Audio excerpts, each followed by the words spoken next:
तो क्रिमिनोलॉजी के अंदर ये तमाम के तमाम पैरामीटर्स हैं। आइडियली हम 12 to 13 डेज में उसका जो सिलेबस है वो कंप्लीट कर सकते हैं।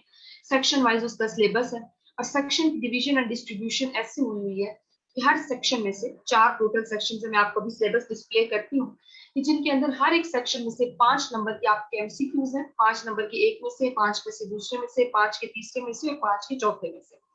फिर उसके बाद आपके हर एक सेक्शन के अंदर 2 लॉन्ग क्वेश्चंस होते हैं। फॉर एग्जांपल आप अगर पहला सेक्शन देखें तो उसमें वो आपको कहेगा कि attempt any one from these two, इस तरह दूसरे में से, तीसरे में से, चौथे में से, यानी कि 20 नंबर का आप सवाल करेंगे हर एक सेक्शन में से। इसमें हमने इस चीज का ख्याल करना होता है कि आप ऐसा नहीं है कि एक सेक्शन और दूसरा सेक्शन पहले 2 के आप दोनों सवाल आते हैं और आपको 4 करते हैं। No, you are bound to attempt 1 question from each section. उसके बाद अकॉर्डिंगली जब आप हर एक सेक्शन के अंदर से सवाल करते हैं तो अकॉर्डिंगली आपको मार्किंग जो भी पर्टिकुलर्स है वो दिए जाते हैं। उसकी वजह की बात यह है कि जो आपका सिलेबस है वो इसी तरह डिवाइड हुआ हुआ है और इसी तरह डिजाइन हुआ है कि जिसकी बेसिस के ऊपर हम इस चीज को जज कर सकते हैं कि हमारा सवाल कहाँ से किस तरह पूछा जाएगा। सेकेंडली आपका एक बहुत ही जो ये है कि मैक्सिमम नंबर इसमें कितने लिए जा सकते हैं, मैक्सिमम हम इसको 80+ भी ले सकते हैं अगर आपका क्वालिटी मटेरियल। बट अगर हम 2020 की स्टैटिस्टिक्स देखते हैं जो कि बहुत सारे स्टूडेंट्स के लिए बड़े परेशान कुन थे, क्रिमिनोलॉजी में लोगों के नंबर कम आए, तो उसका मैंने एनालिसिस उस टाइम भी किया था और अगेन मैं आप लोगों के लिए कर देती हूँ कि वो क्रिमिनोलॉजी हिट या फ्लॉप नहीं हुई थी। एफपीएससी का एक ट्रेंड है कि वो सब्जेक्ट्स को हिट या फ्लॉप करता है और हम उसकी उस ट्रेजेक्टरी को भी देखते हैं बिफोर चूजिंग एनी सब्जेक्ट। तो उसके अकॉर्डिंगली यहाँ पे एक चीज ये है कि criminology was a blessing back in 2016 के जब एफपीएससी ने उसको सिलेबस के अंदर ऐड किया, क्योंकि अब आप लोगों को मैं कहती हूँ कि बेटा अकाउंटिंग रख लो एंड आपका जवाब होता है कि madam we don't have the background of accounting. But आप जब लॉ ले लेते हैं तो वो चीज मुझे बड़ी अमेज करती है कि you even don't have the background of law. वो तो स्पेसिफिक है, वो तो एक लॉयर की डोमेन। तो इसलिए अगर आपको उसमें इंटरेस्ट बहुत ज्यादा है तो फिर उसके अंदर आपको डबल एफर्ट पुट करनी होती है, जबकि उसकी कंट्रास्ट में criminology is the generic subject. इसके साथ में एक और मिथ भी बर्स्ट कर दूं। When I was teaching political science तो बहुत सारे बच्चों का ये कहना था कि ma'am why not we go for the constitutional law, क्योंकि political science paper 2 is exact replica of the constitutional law. तो ऐसा नहीं होता, कोई भी सब्जेक्ट किसी दूसरे का रेप्लिका नहीं होता। कोई भी सब्जेक्ट किसी दूसरे के अंदर आपकी तैयारी में हेल्प तो कर सकता है, बट एक सब्जेक्ट की तैयारी पे आप दूसरे को कवर नहीं कर सकते। एफपीएससी अगर ऐसा उसने करना हो, ये चीजों को अकॉर्डिंगली देना हो, तो वो जहमत क्यों करे आपके लिए एक अलग सब्जेक्ट को लेके आने। आप अगर मैं आपको एग्जांपल देती हूँ कि इंटरनेशनल रिलेशन के लिए examiner reports is the also the way कि जिसके जरिए आपके एग्जामिनर आपके साथ कम्युनिकेट करते हैं, कि वो कहते हैं कि पेपर 2 जो है आईआर का, it was just like current affair. अब आपका अगर पाकिस्तान यूएस रिलेशन इन दोनों के अंदर एक ही तरफ पे आया हुआ है तो you are suppose to attempt it in a different dynamics. Similarly जब हम देखते हैं कि पॉलिटिकल साइंस पेपर 2 के अंदर आपको कॉन्स्टिट्यूशन आया है किसी भी स्टेट का, तो you are suppose to write it the structure of the constitution कि कैसा है आइन। जबकि जब हम कॉन्स्टिट्यूशनल लॉ में जाते हैं तो वहां पे आपने लीगल बाइंडिंग्स बतानी होती है। हमें लगता है कि constitutional and legal history is one and the same thing. No, they are two different things. Pakistan की अगर आप कॉन्स्टिट्यूशनल हिस्ट्री को देखते हैं तो वहां पे आपकी वो musical chair game between democracies and autocracies, वहां पे आपके कॉन्स्टिट्यूशन आ रहे हैं और एब्रोगेट हो रहे हैं। लेकिन जो आपकी लीगल हिस्ट्री है वहां पे आपका doctrine of necessity according to the Kelsenian theory, वहां पे जस्टिस मुनीर का केस है, स्टेट वर्सेस डोसो है, आसमा जंगीर है, ये तमाम की तमाम लीगल चीजें, इनको मिक्स मत कीजिए। तो प्लीज कभी भी आप इस चीज के ऊपर ना जाइएगा कि वो सब्जेक्ट उसको कवर करे। अच्छा, coming back to the criminology, criminology के ऊपर जब हम बात करते हैं तो सबसे मजे की बात यह है कि जब हम उसका सिलेबस देखते हैं तो एग्जामिनर और the one who has set the syllabus is kind enough कि उसने ऑनलाइन सोर्सेज भी बता दिए। हमारे पास जो है वो डिफरेंट फॉर्म में उसने लिंक्स दे दिए हैं कि अगर आप उन लिंक्स को फॉलो करें तो आपके पास बहुत सारे ऐसा जो है वो डाटा मिल जाता है जो कि इंटरनेशनल स्कॉलर से, ऑथर से। अलॉन्ग विद इट क्लास के अंदर आपको जो है वो स्लाइड्स भी प्रोवाइड की जाती है। स्लाइड्स जो है they are basically very refined, research base होती है from different articles from different sources. Hard form में अगर आपने बुक लेनी हो तो आपको रिकमेंड की जाती है, सॉफ्ट फॉर्म में बुक्स जो है वो मैं आपको प्रोवाइड कर दी। Before going to the syllabus, the thing which is really very important, if you are planning to join my class, तो मेरी क्लास के अंदर आपको राइटिंग प्रैक्टिस लाजमी करनी होती है। I believe in one thing, that writing is far more important then reading. आप 50 किताबें पढ़ के अगर 5 सफे नहीं लिख सकते तो it's of no use. So this is the point कि मेरा जो भी लेक्चर होता है that is followed by the writing practice. आप उसे लिखते हैं, स्कैन करते हैं, व्हाट्सएप ग्रुप में भेजते हैं, और ईच कमिंग क्लास जो होती है उसकी डिस्कशन आपके पिछले राइट अप के ऊपर होती है, एंड देन हम आगे चलते हैं। So this is the breakdown, ये हम इस तरीके से चलते हैं, और ये वो मामलात हैं। उसके बाद आपके जो चारों सेक्शंस हैं, जब एक सेक्शन कंप्लीट होता है तो हम उस सेक्शन का टेस्ट लेते हैं, and then ultimately will move toward the section number 2, 3 and 4, और फिर उसके बाद जो है आपका ऑब्जेक्टिव या जो भी चीज है। Okay, so I was discussing कि सीएसएस 2020 के अंदर लोगों के नंबर क्यों कम आए। तो बच्चे, अब एग्जामिनर ने पेपर को फ्लॉप नहीं किया, उसने सवाल का ट्रेंड नहीं तब्दील किया। हाँ, उसने क्या किया, अगर आप उस पेपर को देखें और पिछले पेपर्स को देखें तो हर एक सब्जेक्ट की एक वोकैबुलरी होती है। For example, if you are studying the physics तो आप कहते हैं टेस्ला है, वॉट है, ये कुछ यूनिट्स हैं कि जो स्पेसिफिकली आपको फिजिक्स में नजर आते हैं। अब क्रिमिनोलॉजी में जब हम क्राइम की बात करते हैं, जुर्म की बात करते हैं, क्रिमिनलिटी की बात करते हैं, क्रिमिनल बिहेवियर की बात करते हैं, तो उनके लिए कोई खास अल्फाज भी बताए गए। फॉर एग्जाम्पल, अगर आप यहाँ पे क्रिमिनोलॉजी की डिक्शनरी को ओपन करें, जो कि मैं आप लोगों को स्कैन करके पेपर भेज देती होती हूँ, कि जो 10 से 12 सफे हैं, कि अगर आप उनको पढ़ लें तो आपके बहुत सारे इश्यूज जो है वो सॉल्व हो जाते हैं।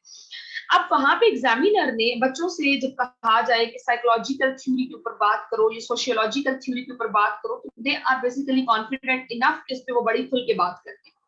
बट जब उनको कहा जाए कि नेचर वर्सेस नर्चर डिबेट के ऊपर बात करो, तो वो उनको उधर एग्जाम के अंदर बड़ी नई लगती है, हालांकि बात एक ही है। हम जब बच्चों को कहते हैं कि भाई आप क्रिमिनलिटी के ऊपर बात करें, तो वो क्रिमिनलिटी के ऊपर बड़ी खुल के बात कर लेते हैं, लेकिन जब हम वही बात उनको कहें कि रेसिडिविज्म के पर्सपेक्टिव में करो, जो कि क्रिमिनलिटी का ही एक अल्टरनेटिव वर्ड है, तो वो उनके लिए जी सवालिया निशान बन जाता है। सिमिलरली जब हम कहते हैं मनी लॉन्ड्रिंग पे बात करो, तो वो आपको मनी लॉन्ड्रिंग के सारे स्टेप्स बताएंगे, लेकिन जब हम बात करते हैं कि ट्रेड बेस्ड मनी लॉन्ड्रिंग क्या होती है, तो फिर हमारी वहां पे आंखें खुल जाती है। ठीक है, तो इसी तरह साइबर क्राइम की जब हम बात करते हैं या मनी लॉन्ड्रिंग की बात करते हैं, तो उसमें आप बड़े जो है वो क्लियर होते हैं कि आपको उसके ऊपर पढ़ा होता है, बट उसके अंदर कुछ ऐसी पर्टिकुलर चीजें हैं कि जो आपने देखी होती है। आप लोगों के सारे क्वेश्चन जो है वो लास्ट में एंटरटेन किए जाएंगे, सो प्लीज होल्ड ऑन, आपको टाइम दिया जाएगा कि जिसमें हम डिस्कस करें। सबसे पहले मैं आपको थोड़ा सा रिव्यू दे दूं कि सिलेबस के अंदर आपने कौन कौन सी चीजें देखनी होती हैं, जो आपके चारों सेक्शन है। और ट्रस्ट मी कि कोई ऐसी चीज नहीं होगी कि जो आपने अपने अराउंड कभी सुनी नहीं होगी, कभी देखी नहीं होगी। और एक और बात, आप कोई भी सब्जेक्ट पढ़ रहे हैं, क्योंकि आप पाकिस्तान की कमीशन के एग्जाम दे रहे हैं, तो उसके अंदर एक टॉपिक जरूर ऐड कर लीजिएगा हर एक सवाल के अंदर, और वो होगा applicability in the Pakistani society. अगर आप क्रिमिनल जस्टिस सिस्टम पढ़ें, अगर आप क्राइम की बात करें, अगर आप क्रिमिनलिटी की बात करें, जिस भी पर्सपेक्टिव में हम जाकर बात करते हैं, उसके अंदर पाकिस्तान के अंदर उसकी क्या सिचुएशन है, क्या सिनेरियो है, उसमें पर्टिकुलरली बात करना बड़ी जरूरी होती है। सो दिस इज द पॉइंट कि जिसको हमने हाईलाइट करना है, अपने माइंड में रखना है, और उसके अकॉर्डिंगली चीजों को लेके चलना। अभी हम यहाँ पे, मैं आपके साथ जो है स्क्रीन भी शेयर कर देती हूँ, और मैं आपको दिखाती हूँ कि सिलेबस क्या है। उसके अलावा जो आप किताब पूछ रहे हैं, किताब के अंदर मैं जो बुक रिकमेंड करती हूँ, उस किताब, अच्छा कोई किताब ऐसी नहीं है बच्चों की जो आपके सारे का सारा पोर्शन कवर करेगी। आप लोग, एक मैंने एक बड़ी रिसर्च जो की थी, और मैंने बच्चों को बताया था कि बच्चों, ये जो आपका एफपीएससी है, ये आपको एक रिकमेंडेड किताबें देता है, आप वो क्यों नहीं पढ़ते, हम वो क्यों नहीं पढ़ते। तो उसमें बड़ा जवाब मुझे अक्सर मिलता है कि madam it's not possible to read 12 और 13 बुक्स, और बिल्कुल ये सही बात है, ह्यूमनली इट्स नॉट पॉसिबल। लेकिन हम अगर थोड़ी सी रिसर्च करें, तो we are not suppose to read those 12 और 13 बुक्स। एफपीएससी की एक लेजीनेस कह लीजिए, जो भी कह लीजिए, कि वो आपको सिर्फ बुक बताते हैं, उस बुक का पर्टिकुलर पोर्शन नहीं बताते कि जो आपने पढ़ना होता है। हकीकतन ये होता है कि उन 12 से 13 किताबों में से you are suppose to read just 12 to 13 topics. उसका बेहतरीन जरिया ये होता है कि वो किताबें जो आपके पास सॉफ्ट फॉर्म में मौजूद है, उनको डाउनलोड कीजिए, अपने पास रखिए, वर्ड के ऊपर एक डॉक्यूमेंट खोलिए, आई विल गाइड यू कि किस किताब को कौन सा पोर्शन ज्यादा इंपॉर्टेंट है, copy it and paste it, अपनी किताब बनाइए। आपकी वो जो किताब होगी वो बाकी से अलग होगी। इसके इस तरह रिकमेंडेड किताबें पढ़ी जाती हैं। अगर आप इस मेहनत से बचना चाहते हैं, तो लोकली मैं जो किताब मोस्टली रिकमेंड करती हूँ वो है crime and criminality by Abdul Majeed Aulakh. मैं क्लास में भी बता दूंगी, मैं ग्रुप में भी उसकी तस्वीर डाल दूंगी, क्योंकि उस किताब के अंदर जो आपकी जर्नल, यानी कि जो सेक्शन 1 के लिए that is really very good book, section 2 के लिए आपकी जो है वो मैं मटेरियल शेयर करती हूँ, सेक्शन 3 का भी मैं शेयर करती हूँ, क्योंकि सेक्शन 1 जो है वो बेसिक है, और सेक्शन 4 जो है वो तो पर्टिकुलरली आपके करंट अफेयर्स, आप पूरा साल जो है वो आप बड़ी माइन्यूटली देखते हैं। फॉर एग्जाम्पल सेक्शन 4 में उसने आउटलाइन में बताया हुआ है money laundering, cyber crime, war on terror, violence against women, media. अब आप देखते रहे हैं पूरा साल, लास्ट टाइम जिस तरह आप देखी वो बिटकॉइन की बात आ रही थी, तो उनके अंदर बहुत ज्यादा जो है वो क्राइम के केसेस होने के चांस हैं। तो उसमें वो पर्टिकुलर जो टॉपिक होता है वो उस टॉपिक को हिट कर देता है या उस टॉपिक को पिन कर लेता है कि जो आप पूरा साल आप देखते हैं कि जो क्राइम ज्यादा होगा, और उसके ऊपर वो सवाल जब वो लिंक करके दे देते हैं। So this is the point कि जिसको हमने अंडरस्टैंड करना है और जिसको हमने स्पेसिफिकली समझना है कि भाई हमने अपनी पेपर की अप्रोच कैसे बनानी है। अगर आपको स्ट्रेटेजी पता चल जाए, मैं I am basically still stuck to my words that CSS is an equal and a fair playground. अब इसमें जो रेस है वो स्टार्ट होती है उस दिन से कि व्हेन यू स्टार्ट प्रिपेयरिंग, और फिर इस रेस को विन वो करता है कि जिसको स्ट्रेटेजी पता होती है। अगर आप एफपीएससी को एनालाइज कर ले, आपने अगर किसी को कंकर करना है, किसी स्टेट को भी कंकर करना है, तो आपको स्टेट की डायनामिक्स को देखते हैं। तो अगर आपने किसी का इदारे का इम्तिहान पास करना है तो उसकी साइकी को देखिए, उसकी ब्रेकडाउन को देखिए, उसकी मटेरियल की ऑर्गेनाइजेशन को देखिए, उसके ट्रेंड्स को देखिए। सो दिस इज द पॉइंट कि जिससे बहुत सारी चीजें क्लियर हो सकती। सवाल के हवाले से मैं अभी कंफर्म करती जाऊं कि मेरा मानना ये है, I believe in one thing कि हमें आउटलाइन हर एक सवाल के अंदर बनानी चाहिए। मैं I am not the one कि जो सिर्फ और सिर्फ रिकमेंड करूं कि आप जो है just make an outline in an essay. Outline आपने हर एक जो आपके पास मटीरियल के अंदर चीज होती है उसमें आपने बनानी होती है। फॉर एग्जाम्पल आप यहाँ पे मेरे पास आप like I have a book, यहाँ पे मेरे पास एक किताब है, कोई भी किताब है, यहाँ पे दिस इज द बुक। अब इस किताब को अगर मैंने लेना है तो मैं दुकान के ऊपर सबसे पहले जाके इसका कागज खोलूंगी and I will see this table of contents. ये जो टेबल ऑफ कंटेंट होता है ये आपके पेपर की आउटलाइन है। इस टेबल ऑफ कंटेंट या आपके पेपर की आउटलाइन से आपके एग्जामिनर को पता चल जाता है कि what you are going to write in the next 8 pages. Ideal length जो मैं आपको पेपर की रिकमेंड करती हूँ वो होते हैं तकरीबन 8 पेजेस। पेज से मेरी मुराद 1 लीफ ऑफ पेज एंड इसकी 2 साइड्स। सो ये पूरे का पूरा जो आपका एक कागज का सफा बनता है ये आपकी 2 पेजेस, ठीक है। इस जैसे आपने 4 सफे लिखने हो और इसके ऊपर आपने एक और 1.5 सफे की आउटलाइन बनानी। आउटलाइन का फायदा ये होता है कि आपके एग्जामिनर को भी पता होता है कि आपके पेपर में क्या करना है, आपको खुद भी पता होता है कि आप किस तरह फोकस रहेंगे एंड अकॉर्डिंग टू दैट हम चीजों को लेकर चलेंगे।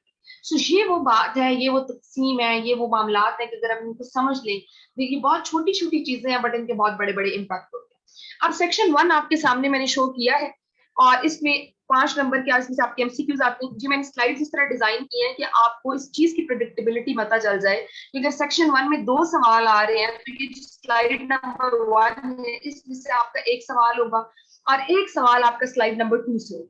अब इट रियली डजंट मीन कि हम एक स्लाइड कर रहे हैं और हम एक नहीं कर रहे। आई एम जस्ट सेइंग कि अगर किसी का कैलिबर जो है वो जनरल क्रिमिनोलॉजी में ज्यादा है और एक ऐसा है कि जिसका थ्योरेटिकल पर्सपेक्टिव के अंदर वो ज्यादा इनहांस्ड है, तो वो अकॉर्डिंग टू दैट अपनी एनर्जीज को उसके ऊपर ही लगाए। बेसिक कंसेप्ट जो कि हम क्राइम, क्रिमिनलिटी एंड क्रिमिनल के लिए जो भी सब्जेक्ट आप स्टार्ट करेंगे वेदर इट्स इस्लामियात, तो उसमें भी हम इंट्रोडक्शन टू इस्लाम से स्टार्ट करते हैं। इसमें हम देखेंगे कि क्राइम क्या है, क्रिमिनोलॉजी क्या है, मुजरिम कितनी तर्ज के होते हैं, जुर्म करने के कौन कौन से तरीके होते हैं, ओकेजनल क्रिमिनल्स कौन होते हैं, ये वो तमाम चीजें हैं कि जिनको हम पढ़ेंगे। फिर उसके बाद हम थ्योरेटिकल पर्सपेक्टिव, थ्योरी के लिए मैं बड़ी आसान चीज आपको बताती होती हूँ कि अगर यहाँ पे कोई लाइट ऑन हुई हुई है तो सबसे पहले आपने उस रीजन को ढूंढना होता है कि वो लाइट क्यों ऑन है। आप कहते हैं कि ये बटन ऑन किया, इलेक्ट्रॉन फ्लो किए, लाइट ऑन होगी, this is the reason behind.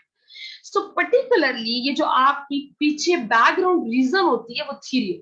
हम कहते हैं क्राइम क्यों होता है उसको हम इन थ्योरी से बताते हैं। क्लासिकल वाले क्या कहते हैं कि लोग क्यों जुर्म करते हैं। फॉर एग्जाम्पल अगर हम बायोलॉजिकल वालों को देखें तो हमारे जहन में ये आता है कि शायद पैदाइशी तौर पे किसी भी कोई मसला होता है, ज़हनी कोई तनाव है साइकोलॉजिकल वालों के नजदीक। ये सोशियोलॉजी का जब भी वर्ड आता है तो आपका माशरा, माशरा जो है वो किसी को भी मुजरिम बनाता है। तो इन थ्योरीज के अंदर हम इस चीज को पर्टिकुलरली देखेंगे। और इस्लामिक पर्सपेक्टिव ऑफ क्राइम के, इस्लाम जब कहते हैं आंख के बदले आंख, कान के बदले कान, नाक के बदले नाक, तो वो क्या है, वो क्या है रिट्रीब्यूटिव थ्योरी, उसके कौन से कंपोनेंट्स हैं इस्लाम के अंदर जो है वो झूठ या फिर उसके बाद फ्रॉड, ये जो भी चीजें हैं, मर्डर, उसके ऊपर क्या क्या चीजें लगती हैं, किसास क्या है, ताजीर क्या है। इसके ऊपर जस्ट एक 2016 में सवाल आया, उसके बाद नहीं आया, बट हम इसको प्रिपेयर करेंगे। सेक्शन नंबर 2 पे हमारा 25 नंबर के 5 नंबर के हमारे एमसीक्यूज हैं और ये है जुवेनाइल डेलिंक्वेंसी के हवाले से। अभी के लिए सिर्फ ये समझ लीजिए कि जो बच्चे जुर्म करते हैं, लॉ की जबान में हम माइनर और मेजर का वर्ड यूज करते हैं। आप समझिए कि पाकिस्तान में जिनका शिनाख्ती कार्ड नहीं बना, जो 18 साल से कम उम्र के हैं, दे आर माइनर्स, और जो उनसे बड़े हैं वो मेजर्स। अब ये जो माइनर हैं, जो 18 साल से कम उम्र के हैं, वो जब कोई क्राइम कमिट करते हैं तो हम उनको जुवेनाइल डेलिक्वेंट्स कहते हैं। हम उनको क्रिमिनल्स नहीं कहते, हम उनको उन ग्राउंड्स पर ट्रीट नहीं करते कि जिस तरह हम बड़ों को करते हैं, क्योंकि उन बच्चों का एक फ्यूचर होता है, एक लाइफ होती है, तो उसके अकॉर्डिंगली हमने उसको लेके चलना होता है। फिर हम जुवेनाइल जस्टिस सिस्टम देखेंगे। बच्चों, जब भी वर्ड सिस्टम आए तो इसका मतलब है more than one components are involve. For example digestive system है, you have a mouth, oesophagus, stomach, whatever. तो यहाँ पे अब ये देखते हैं, आगे हम क्रिमिनल जस्टिस सिस्टम भी जब देखेंगे तो मेनली 3 यूनिट्स होते हैं। एक आपको पुलिस नजर आती है, जो कि आपकी लॉ एनफोर्समेंट एजेंसी है। फिर आपको कोर्ट्स, जहाँ पे जुरिस्डिक्शन है, जहाँ पे आपकी जज साहिबान फैसले दे रहे हैं। और फिर प्रिजन के, जहाँ पे अगर कोई मुजरिम है तो उसको डाला जाता है। तो इसके अकॉर्डिंगली इसका बहुत एक इंपॉर्टेंट क्वेश्चन आता है। अब इसी तरह एक सवाल आता है जुवेनाइल के हवाले से कि वो कौन होते हैं, क्यों होते हैं, और एक क्रिमिनल जस्टिस सिस्टम के हवाले से। खास तौर पर सवाल ये आता है कि जो पाकिस्तान का क्रिमिनल जस्टिस सिस्टम है उसमें कौन कौन से मसाइल हैं और हम उनको किस तरीके से हल कर सकते हैं। बहुत important question. If you are the student of criminology, interview के लिए भी आपसे पहला सवाल ये होगा, problems in the criminal justice system of Pakistan. फिर सेक्शन नंबर 3 है इन्वेस्टिगेशन के हवाले से, कि भाई हम इन्वेस्टिगेट ऐसे नहीं है कि किसी को आप रोक लें, हाँ भाई तुम वो मुजरिम, नो। पूरे के पूरे मैनुअल्स और किताबें पढ़ी हुई हैं, जिनकी बेसिस के ऊपर जो है वो गाइडलाइन के ऊपर लोगों का इंटरव्यू किया जाता है, उनसे बातें की जाती हैं, उनसे इंटरोगेशन की जाती है। फिर उसके बाद इस सेक्शन में आप कुछ इंटरनेशनल ऑर्गेनाइजेशंस भी पढ़ते हैं। पूरी पूरी हमने नहीं पढ़नी होती, हमने जस्ट देखना है कि ऑर्गेनाइजेशन का नाम क्या है, काम क्या है और कहाँ कहाँ उसके मेंबर्स हैं। जिस तरह हमारे पास यूएनएफआई है, इंटरपोल है, यूनोटेक है, इसको हम इस तरीके से देखते हैं। ये सेक्शन नंबर 3 है। और सेक्शन नंबर 3 का बड़ा पर्टिनेंट क्वेश्चन है, what are the ethical guidelines of. हर साल का यही क्वेश्चन, हर साल का इंटरव्यू की और इंटरोगेशन की गाइडलाइंस क्या है। और दूसरा सवाल वो किसी ऑर्गेनाइजेशन के साथ लिंक करके दे देगा। सेक्शन 4 जो मैंने आपको बताया, अब यहाँ पे सवाल यही है कि टेररिज्म क्या है, मीडिया का क्राइम किस तरह रिपोर्टिंग कर रहा है, जेंडर बेस्ड क्राइम क्या है जिसमें वायलेंस अगेंस्ट वुमेन है, या फिर आजकल जो मॉडर्न लॉ एनफोर्समेंट एजेंसीज आ गई हैं, इंटेलिजेंस है, हम कम्युनिटी को इन्वॉल्व करते हैं, ये पब्लिक प्राइवेट पार्टनरशिप किस तरीके से होती है। उसके बाद किस तरीके से जो अब ये डिफरेंट टाइप्स ऑफ क्राइम है, व्हाइट कॉलर क्या होते हैं, ब्लू कॉलर क्या होते हैं, ऑर्गेनाइज क्या होते हैं, हम सबको पढ़ेंगे। ह्यूमन राइट अब्यूज क्या होता है, ये खास तौर पे ये 2 टॉपिक, मनी लॉन्ड्रिंग और साइबर क्राइम। और देन हमारे पास जो इदारे हैं, चाहे वो नैब हो, एफआईओ हो, एएनएफ हो, जिसमें national accountability bureau, federal investigation agency, anti narcotic force, इनका क्या क्या रोल है, ये हमारा चौथा सेक्शन। अब इस सेक्शन के अंदर आपको सबसे बड़ी प्रेडिक्टेबिलिटी ये है कि जब आप अखबार पढ़ रहे होते हैं और उस अखबार में एक जुर्म आपको बहुत हाईलाइटेड नजर आता है स्टेट लेवल पे, जब रियासत के अंदर बहुत ही कोई हाई लेवल का जो है वो जुर्म हुआ है, तो वो इस सेक्शन के अंदर आपका ऐड किया जाता है, इसलिए इसको हम कंटेम्पररी सेक्शन कहते हैं। अब यहाँ पे कोई ऐसी चीज नहीं है कि जो आपने पहले ना देखी हो। आप खबर लगाते हैं, आप टीवी लगाते हैं, आप स्विच ऑन करते हैं, तो ये अल्फाज आप डेली बेसिस पे सुनते हैं। आप डॉन पढ़ते हैं, आप उसके पेजेस को फ्लिप करके 6 या 5वें सफे पर अगर जाते हैं तो दूसरे या तीसरे सफे के ऊपर आपको ऐसी बहुत सारी सुर्खियां नजर आती।